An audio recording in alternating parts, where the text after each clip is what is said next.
ಲಕ್ಕಿಲಿ shooting ಮುಗಿದೋಗಿತ್ತು ನನಗೆ incident ನಡೆಯೋ ಟೈಮಲ್ಲಿ. ಆ್ಯಂಡ್ ಅದಾದಮೇಲಿಂದ ಮಿಕ್ಕಿದೆಲ್ಲನೂ ಮ್ಯಾನೇಜ್ ಮಾಡೋಕ್ಕೆ ನಮ್ಮ ಟೀಮು, ಈವನ್ ವಿರಾಟು ಎಷ್ಟೊಂದು ಸಪೋರ್ಟ್ ಮಾಡಿದ್ರು ನಮಗೆ.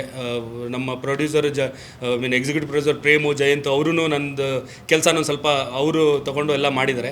ಅಂದರೆ ಎಲ್ಲ ಅವರು ನನಗೆ ಏನೇನು ಬೇಕಂತ ಅವ್ರಿಗೆ ಹೇಳ್ತಾ ಇದ್ದೆ, ಅವರೆಲ್ಲ ಮಾಡಿರೋ. ನಾನು ಹೋಗಿ ಫೈನಲ್ ಚೆಕ್ಕು, ಅದರಲ್ಲಿ ಏನೇನು ಕರೆಕ್ಷನ್ಸ್ ನನಗೆ ಹೆಂಗೆ ಬೇಕು ಹಂಗಿದೆಯಾ, ಇಲ್ಲ ಏನಾರ ಕರೆಕ್ಷನ್ಸ್ ಬೇಕಾ, ಅವೆಲ್ಲ ನಾನು ಮಾಡಿಸ್ಕೊತಾ ಇದ್ದೆ.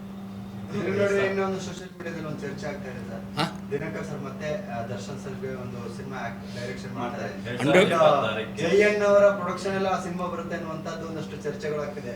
ಇಲ್ಲ, ಪ್ರೊಡಕ್ಷನ್ ಬಗ್ಗೆ ಅಲ್ಲಲ್ಲ, ಪ್ರೊಡಕ್ಷನ್ ಬಗ್ಗೆ ಇನ್ನೂ ಆಲೋಚನೆ ಮಾಡಿಲ್ಲ. ಯಾಕಂದರೆ ದರ್ಶನ್ ಜೊತೆ ಸಿನಿಮಾ ಮಾಡೋದಂತೂ ಕನ್ಫರ್ಮು 2026 ಮೋಸ್ಟ್ಲಿ ಆಗ್ಬೋದು. ಯಾಕಂದರೆ ಈಗ ಇನ್ನೂ 2 ದರ್ಶನ್ ಸಿನಿಮಾಗಳಿದೆ, ಅದೆರಡು ಮುಗಿದ ಮೇಲೆ ಮಾಡ್ಬೋದು. ಆ್ಯಂಡ್ ಪ್ರೊಡ್ಯೂಸರ್ ದರ್ಶನ್ ಹತ್ರ ತುಂಬ ದೊಡ್ಡ ಲಿಸ್ಟ್ ಇದೆ, ಅದರಲ್ಲಿ ಯಾವ್ದಾರ ಒಬ್ಬರು ಆಗುತ್ತೆ.